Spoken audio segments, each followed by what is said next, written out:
Hello. આજે બધાની સામે કહી દઉં કે તમે જરાય રોમેન્ટિક નથી. પહેલી વાર થોડું કે છે, દર વખતે એકનું એક જ બોલે છે ને તું. શું થયું કાકી? અરે યાર આ ખબર નહીં આ માણસ. હવે તું સમજજો. હવે ફેબ્રુઆરી મહિનો આવ્યો, કેટલો બધો રોમેન્ટિક મહિનો કહેવાય. હા બરાબર, સાચી વાત છે કાકી. તો આમનામાં એવું કશું છે જ નહીં. એટલે શું થયું શું કાકી?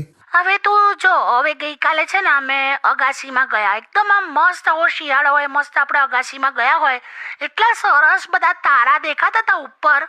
હા હા હા હા તો આ મારી બાજુમાં હતા, તો હું છે ને આમ ઉપર જોતી હતી આસમાનમાં. હા હા તો મેં છે ને એકદમ એમને એવું પૂછ્યું કે એવી કઈ વસ્તુ છે જે તમે રોજ જોઈ શકો છો પણ લાવી નથી શકતા. હા હા હા તો એમણે શું કીધું ખબર છે? હા શું? પાડોશન. પાડોશન બોલ્યા? પણ એટલે રોજ જોઈ શકે પણ ના લાવી શકીએ ને એમ. પણ હવે એ તારાનું કહેતા હતા ને. એવું ના ખબર પડી મને. એવું નહીં ભઈલું, મેં એમને વધારે પણ હિન્ટ આપી. અચ્છા. મેં એમને નેક્સ્ટ ક્વેશ્ચન એવો કર્યો કે એવી કઈ વસ્તુ છે જેને તમે રોજ જોઈ શકો છો પણ તોડી નથી શકતા. હા તો મને કે તારું ડાચું. પણ એટલે હવે મને ના ખબર પડી કે તારાની વાત કરે. જરાય રોમેન્ટિક નથી. પહેલી વાત તો શિયાળામાં અગાસીમાં કોણ લઈ જાયલા? ઠંડી ના લાગે? લાગે લાગે. મને ત્યારથી જ ગુસ્સો ચડેલો. તો બસ તો હવે ગુસ્સે જ થયા કરો, રોમેન્ટિક છો જ નહીં. બસ લી હું પણ રોમેન્ટિક લી. હવે સમય